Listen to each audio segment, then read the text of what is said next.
Good morning. I think we are online. I am just popping out the chat for Vimeo on my other computer in case there are any questions. I'm monitoring questions on Vimeo, but we're also publishing to Facebook as well. So if you're on the Facebook group, you should be getting the stream too. Oh, here, there you are. Okay, today we are looking at flowcasts. We are looking at steps and gaps in motion. All right. Let me just pop over to Flow on my desktop and we can get started. So the reason why we've looked at steps a little bit, because we looked at easing curves in a previous episode, but I wanted to just compare steps and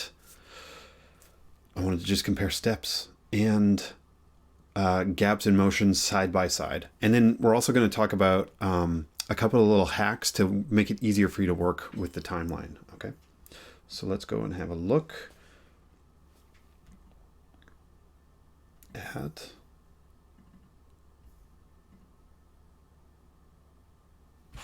my desktop. There we go.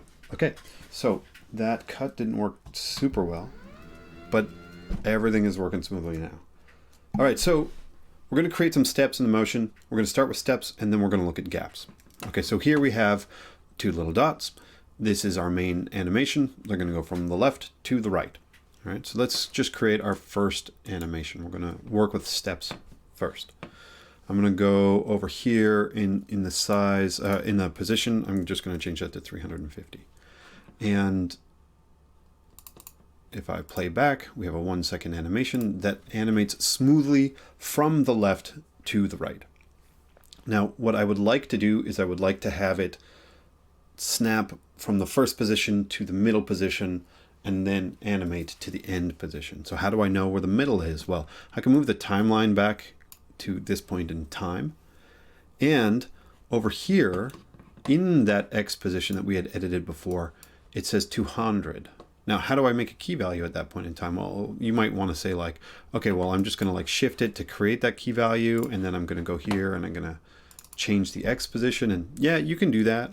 Or you can undo and you can select that guy. You can copy and paste that value and hit enter. And that's actually going to change and set the current value at that moment in time. And the reason why it does that is because prior to this, Flow doesn't actually have a key value at that moment in time. So it is just calculating where that shape should be based on the left key value and the right key value for that animation. So we are calculating it. We know that it's here. So let's just hit enter and generate a key value for that at that moment in time. And now we press play. And now we have a two-part animation. It animates to the middle and then to the end. Now that makes it really easy for us to look at what steps are. So let us go ahead and click on the easing curve icon for our first part, for the first part of our animation, and we're going to change that to a right. Now what this is going to do is it's going to make an immediate, instantaneous change between two key values. Okay, and what do I mean by instantaneous change? It's here, and then it's here, and there's no change in the middle. All right, so it's just going to like pop to the next part of the animation. So now if I hit play, I'm actually going to slow this down just so it's a little bit easier to see. I'm going to press shift and I'm going to click. It's going to shift the time playback speed backwards by 0.5. And now it's snapping and then animating. See that? Snapping and then animating. Snapping and then animating. Okay, so I'm just going to pause it. And now I'm going to move that playhead back and forth. So throughout this first half second, nothing changes. Nothing changes. Over here, we can see the position is staying at 50. It's not changing until it hits the right-hand key value. And bam, now it's 200. Okay, bam. The other option is we can change by the midpoint. And now that's the midpoint between the left and the right key value.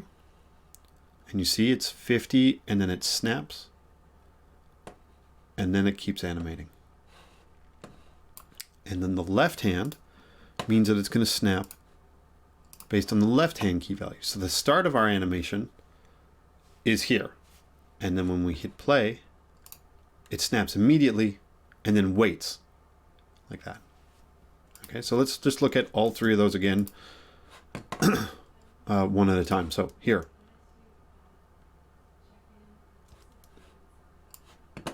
Starts at the beginning and just immediately snaps and then animates. And now we move this to mid. And what's going to happen? It's going to snap, snap, wait, snap, wait, animate, snap, wait, animate. And if this is a right, it's going to wait, snap, and animate at the same time. Snap and animate, like that. Okay? So those are our steps. Now, what I want to show you is what a gap is in an animation. And gaps are actually really important to understand because there might be moments in time where you just want your animation to stop animating for a little bit and then continue on later. And this is different than a step. You're actually having, instead of it being in one position and then the other, it's actually in the same position at both ends of some part of your timeline. Okay, and when the value or the key value or the position of the property, when it's the same, you're going to see no color between two key values. And that implies that there's a gap in the motion or gap in the change of that property. Okay, so let's go and have a look at that now. So our timeline over here, our playhead is at 1. Let's just align these two to create the animation for the bottom dot, for the gap dot, just like that. Okay. So we have this. I am going to now do one technique. There's a couple different ways that you can do this. Okay, there's a couple different ways where you can create a gap in your timeline. The first is going to build on the same concept as before. We are going to go here. We're going to copy this value. We're going to paste and hit enter. So now I've created that gap and I know that it's going to stop here. And now what I can do is I can option drag. I can just start dragging that key value back and forth. And then when I press option, what I'm doing is I'm duplicating that key value. Okay, it's just like grabbing a layer and option dragging it and duplicating it on the stage. I duplicate this key value right here, and now I've generated a gap. So see what will happen is it'll animate to the middle, and then it'll pause and it'll wait, and then it'll keep going just like that. Okay, so we've created that gap by having this value be the same thing as this value. See, they're both 200 up here on the right, but their times are different. One is at 0.5. I select this one, and it's at 0.25, and that's what causes this gap. Now, if I delete this, another way I can create a gap is to just move that playhead somewhere that isn't on top of this key value already.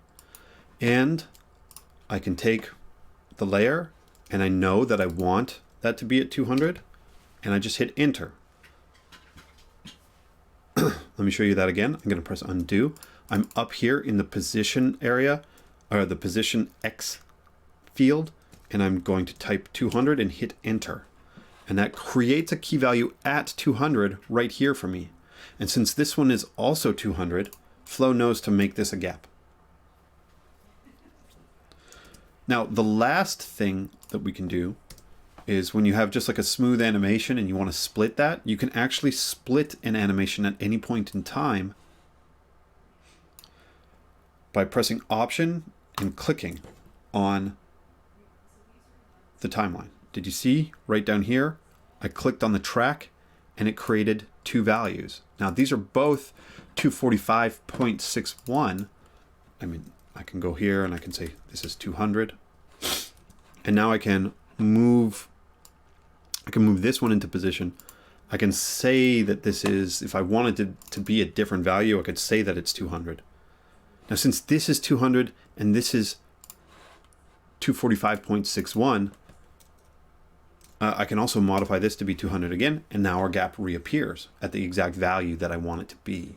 So again, what I did was I just created a little gap in our timeline by pressing Option and clicking, and that's going to split that animation track into, by having two key values that are identical, just like that. See that? And I can move those. And now what I'll have down here, really oddly, is I'll have this like little sort of jerky motion right down here where it's like stepping and stepping and stepping in gap, or sorry, it's animating in gap and animate gap, animate gap. Okay.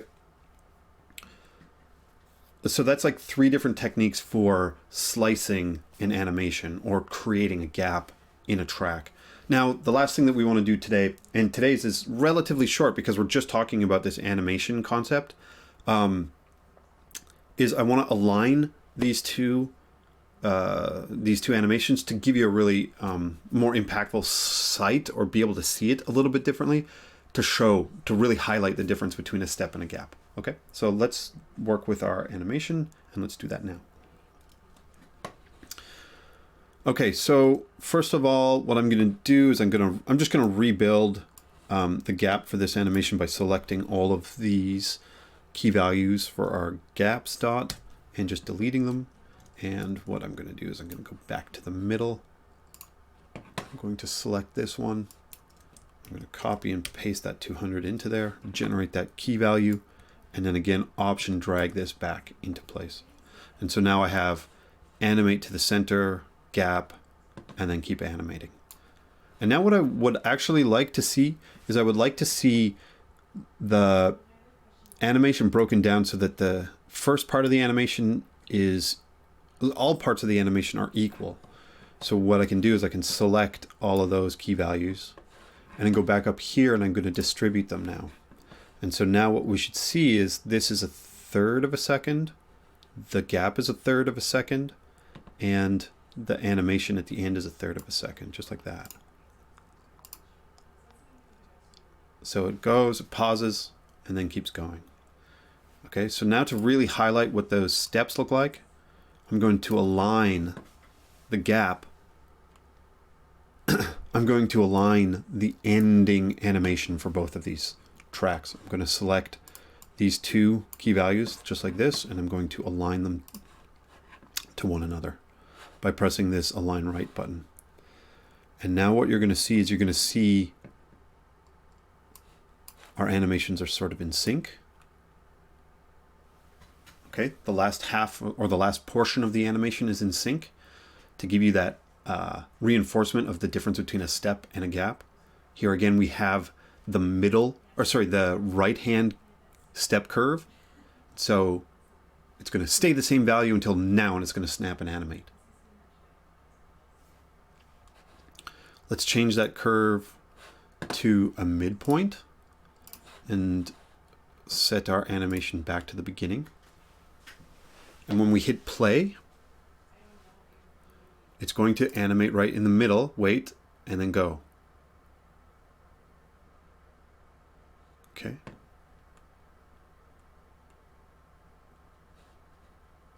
And then at the beginning, if we hit left, it's just going to go from here. It's going to jump and then wait to see it. Just like that. Now, when it's repeating like this, it's actually setting itself.